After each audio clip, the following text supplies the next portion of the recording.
Ja, erstmal Servus, ich begrüße euch zu einer weiteren Folge von der Whisky-Stunde. Und wir machen heute einen leckeren Käsekuchen.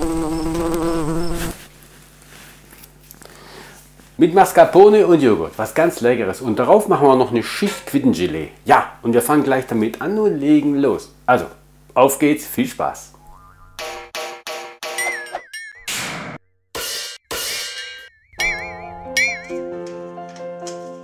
Ja, und ich fange immer mit den einfachen Dingen an. Zum Beispiel die 26er Springform vorzubereiten. Ich nehme da Backpapier dazu und ein bisschen Butter.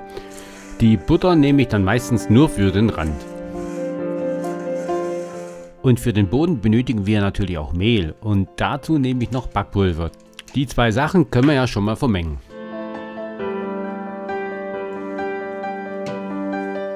Für den Boden brauchen wir ganz klar natürlich auch Butter. Die mixen wir schon mal weich und geben Zucker hinzu. Hier nehme ich Erythrit, einfach der Kalorien halber. Wer möchte, kann natürlich ganz normalen Zucker verwenden. Und bevor wir das Mehl jetzt noch dazu geben, geben wir noch ein Ei hinzu. Das ist bei mir immer Standard. Das kommt dazu, egal was passiert.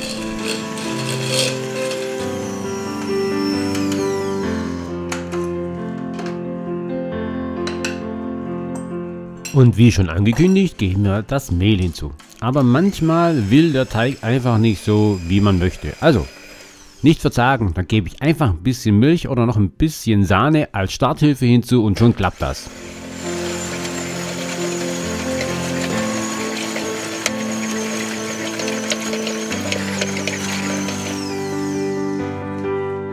Ja, ganz klar, nehmen wir zum Schluss dann noch die Hand hinzu und kneten den Teig noch von Hand. Ja, dann stellen wir ihn weg in den Kühlschrank, da kann er dann ein bisschen abkühlen und solange können wir uns um die anderen Zutaten, wie zum Beispiel die Zitrone, die pressen wir aus und zwar eine ganze Zitrone. Den Zitronensaft, den stellen wir dann beiseite und es geht weiter noch mit Vorbereitung. Wir können derweil ja schon mal die Eier trennen, weil später brauchen wir nachher das Eiweiß, daraus machen wir dann Eischnee.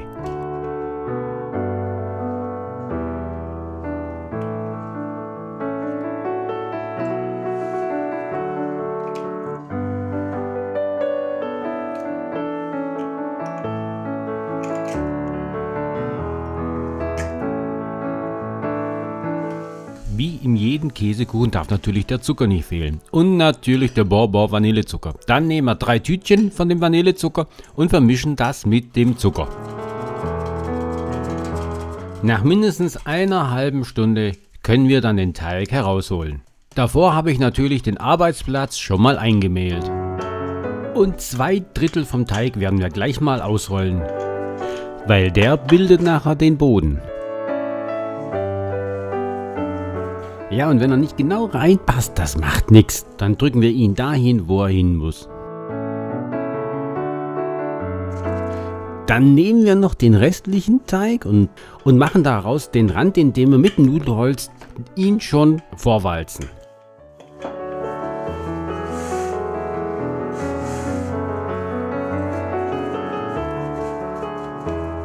Anschließend stellen wir dann den Teig beiseite, sprich die Springform, und kümmern uns um die Füllung. Denn für die brauchen wir Butter, die wir in eine Schüssel geben und mit dem Mixer schön cremig mixen. Gleich danach geben wir diese Zuckermischung hinzu und mixen weiter kräftig durch.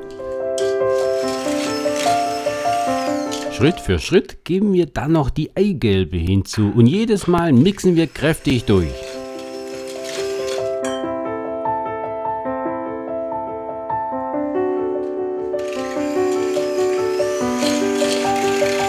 Ja, und wie schon angekündigt, wir verwenden keinen Quark für diesen Kuchen, sondern wir verwenden Joghurt und den geben wir jetzt hinzu und noch weitere Zutaten wie die Mascarpone, wie das Vanillepuddingpulver und den Zitronensaft. Und damit der Kuchen noch ein bisschen mehr Stabilität bekommt, gebe ich noch einen Esslöffel Stärke hinzu.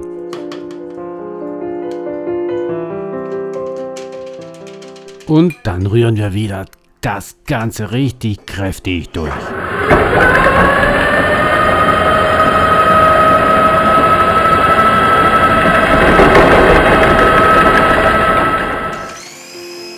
Ja, und fast hätte ich den Zitronensaft vergessen. Aber nur fast. Könnt ihr euch noch an die Eiweiße von den Eiern erinnern? Weil die haben wir ja noch auch. Ah, die haben wir ja auch noch. Und aus diesen machen wir jetzt Eischnee.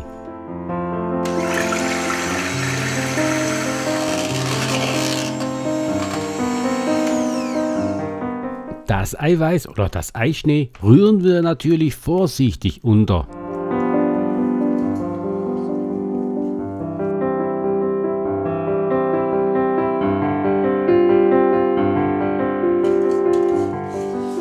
Gut, die Füllung ist dann nun fertig und wir geben diese Füllung nun in die Springform hinein. Das Ganze streichen wir natürlich aber dann noch schön glatt, gell?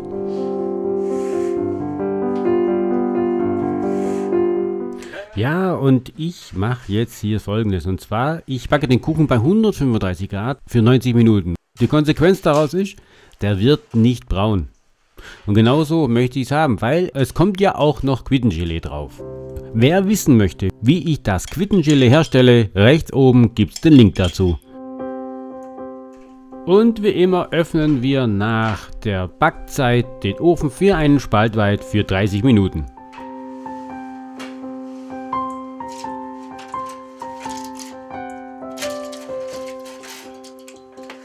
Mittlerweile ist das Quittengelee jetzt auch flüssig und dann gebe ich das einfach auf den Kuchen, auf den warmen Kuchen noch drauf. Aber meine Erfahrung zeigt, das Quittengelee drauf pinseln ist einfach besser.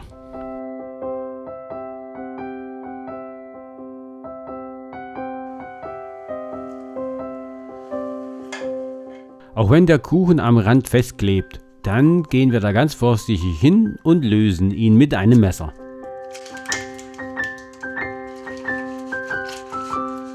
Ja, aber dann ist auch der Kuchen fertig und wir können ihn anschneiden. Schön, oder? Also ein schönes Stück entnehmen wir und geben das auf den Teller drauf und dann können wir das Ganze probieren. Jawohl! Und wer Quark nicht mag, der ist hier an diesem Käsekuchen genau richtig. Also probiert's mal, weil der schmeckt unglaublich cremig und richtig lecker. Wir sind aber wieder am Ende angekommen von dieser Folge von Nobbys Kochstunde. Ich würde mich freuen, wenn ihr mich abonnieren würdet und ich würde mich freuen, wenn ihr bei der nächsten Folge wieder dabei seid. Und ich sage tschüss, bis zum nächsten Mal, bleibt gesund und bleibt am Ball. Ciao, ciao.